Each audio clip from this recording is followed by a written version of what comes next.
Masa untuk melawan tuntutan Sulu atas dasar undang-undang dengan cekap.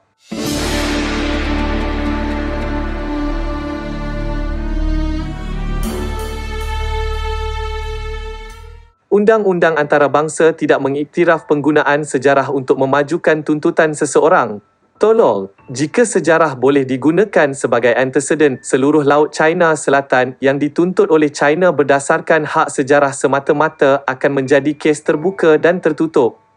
Tetapi Tribunal Antarabangsa Pertubuhan Bangsa-Bangsa Bersatu mengenai Undang-Undang Laut yang mana kerajaan Filipina adalah pihak yang berperkara berjaya mendakwa bahawa sejarah sememangnya tidak boleh menjadi asas tuntutan China pada 2017.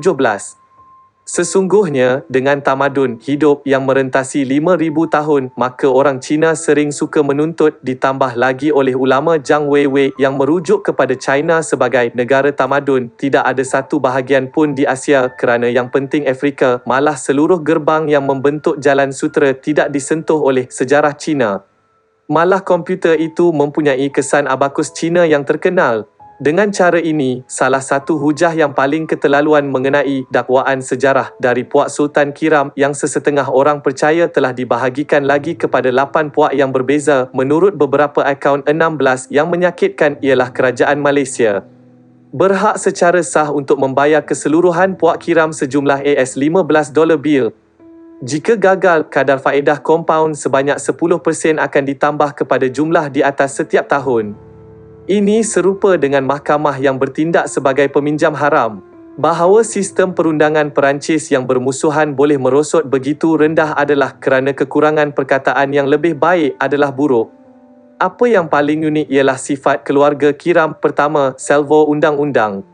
Daripada menuntut semula Sabah, ia bertujuan untuk aset paling berharga Malaysia, Petronas.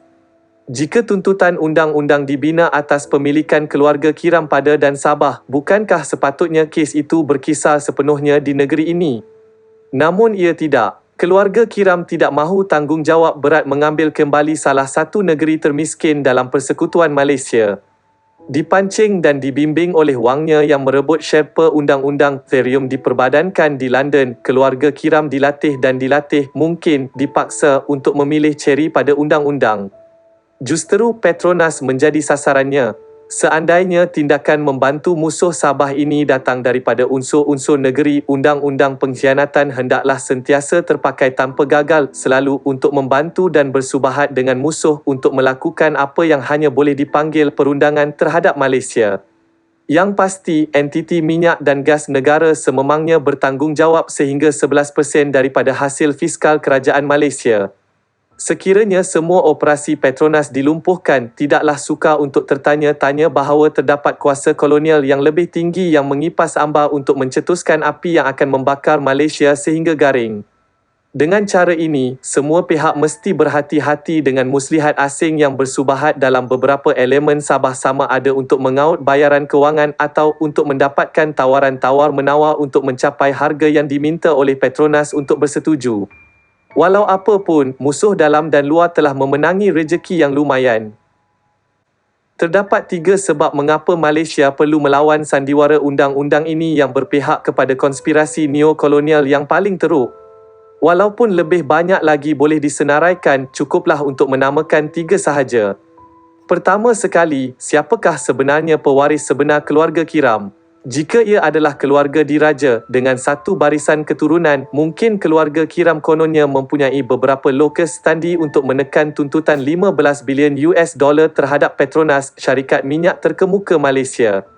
Tetapi jika keluarga Kiram mempunyai banyak cabang yang tidak mempunyai salasilah keluarga yang jelas selain daripada berkongsi nama Kiram yang mana sesetengahnya, jika bukan sebahagian besar daripada mereka, mungkin memutuskan untuk kekal di Sulu untuk menjalani kehidupan normal, berpuas hati dengan satu tanpa sebarang kemewahan sedikit pun atau, sebagai alternatif, menjadi penduduk asli Sabah, maka apakah hak yang mereka miliki ke atas apa-apa yang diekstrak daripada negeri itu? Tiada. Kedua, tidak kira yang mana, keluarga Kiram bukanlah satu entiti yang bersatu padu.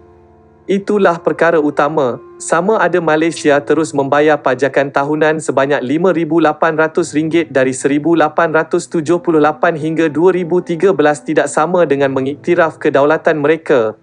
Setiap tahun, Malaysia membayar keahlian sebanyak 2 juta US dollar kepada Sekretariat ASEAN di Jakarta juga, begitu juga dengan 10 negara anggota ASEAN yang lain. Adakah itu bermakna Malaysia boleh campur tangan dalam hal ehwal Singapura hanya kerana 10 negeri itu telah berikrar untuk menjadi satu komuniti ASEAN menjelang 2025?